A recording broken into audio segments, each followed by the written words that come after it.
ওখানে যখন ভিতরে ঢুকলাম তখন দেখা যাচ্ছে যে মানি দড়ির মধ্যে জুলাই আছে, যেটা জুলাই দেখা যাচ্ছে এই জুলাই তো মনে করেন যে উনি আত্মহত্যা করাটা সম্ভব না।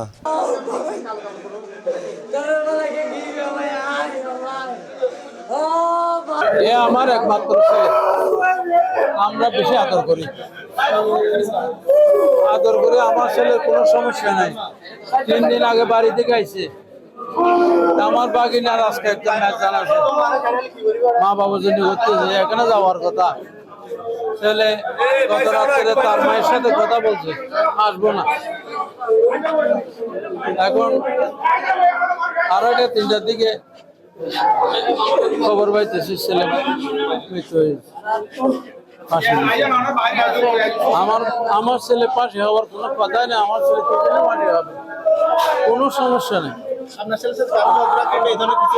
আমি তো জানি না এখানে কাজ করতে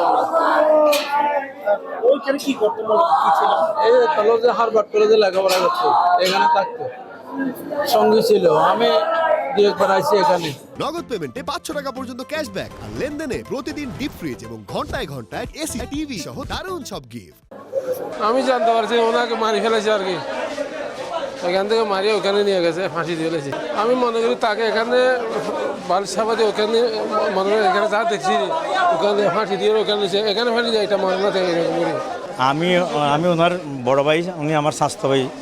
তো ওনার বাবার 2 সন্তান ছিল, একটা ছোটো ছেলে 7 বছর আগে গাড়ি অ্যাক্সিডেন্ট করে মারা যায়, তাকে এখানে হত্যা করা হয়েছে।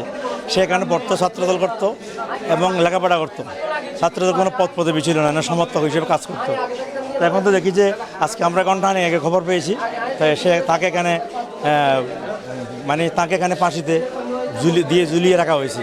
তো আমরা প্রথমেই মনে করছি যে আত্মহত্যা করছে, আর ছোটো ছেলে আত্মহত্যা করতে প্রশ্ন আসে না, কিন্তু এখন দেখেছি তাকে মেরে হত্যা করা হয়েছে। আপনারা দেখছেন বালিশ দেখছেন, এখানে তার স্যান্ডেল, এখানে বালিশ, এবং তাকে যেভাবে রাখা হয়েছে দেখছেন ফাঁসি খেতে আপনার এভাবে হাঁটু মাটি দিয়ে তো কেউ ফাঁসি খায় না। হ্যাঁ, আপনারা আলামত এখানে দেখতেছেন, এখানে পুলিশ প্রশাসন আসছে, সবাই আসছে। হ্যাঁ, আমরা তার হত্যার বিচার চাই। এখানে স্বাস্থ্য বাহিনী আসার পর থেকে দেখতেছি ওখানে যখন ভিতরে ঢুকলাম তখন দেখা যাচ্ছে যে মানি দড়ির মধ্যে জুলাই আছে, যেটা জুলাই দেখা যাচ্ছে এই জুলাই তো মনে করেন যে উনি আত্মহত্যা করাটা সম্ভব না। উনি যদি জুলাইয়ের মধ্যে আত্মহত্যা করতো তাহলে ওনার পাটা একটু মেডি থেকে একটু আলোক থাকতো। উনি যেভাবে আছে সেভাবে মানে দেখার পর আমি 2-1টা ছবি নিয়েছি। ছবি নেওয়ার পরে এরপর আমরা বেরিয়ে চলে আসছি। যখন প্রশাসন আসছে আমরা আসার পর তখন আমরা বেরিয়ে চলে আসছি, আর আমরা বেশ কিছু জানি। আজকে আমার বড় বোনের বা দুলাভাইয়ের ফাতিয়া সারাদিন করে আমার ভাইসহ আপনার ভাবি, আমার ওয়াইফ, 2 ছেলে মেয়ে, ভাবি আরও অন্যান্য ভাবিরাও ছিল। সারাদিন আমরা ওইখানে কাজ করেছি, মেহমান বিদায় করেছি। 2টার পরে মোবাইল মনে নাই। আমার ভাবি সহ আমরা চলে আসার মধ্যে কোটবাজার পশ্চিমবঙ্গে মন্দির,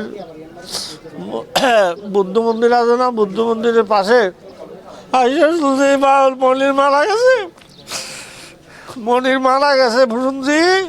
এটাই আমাদের, আর কোনো কিছু জানা নাই।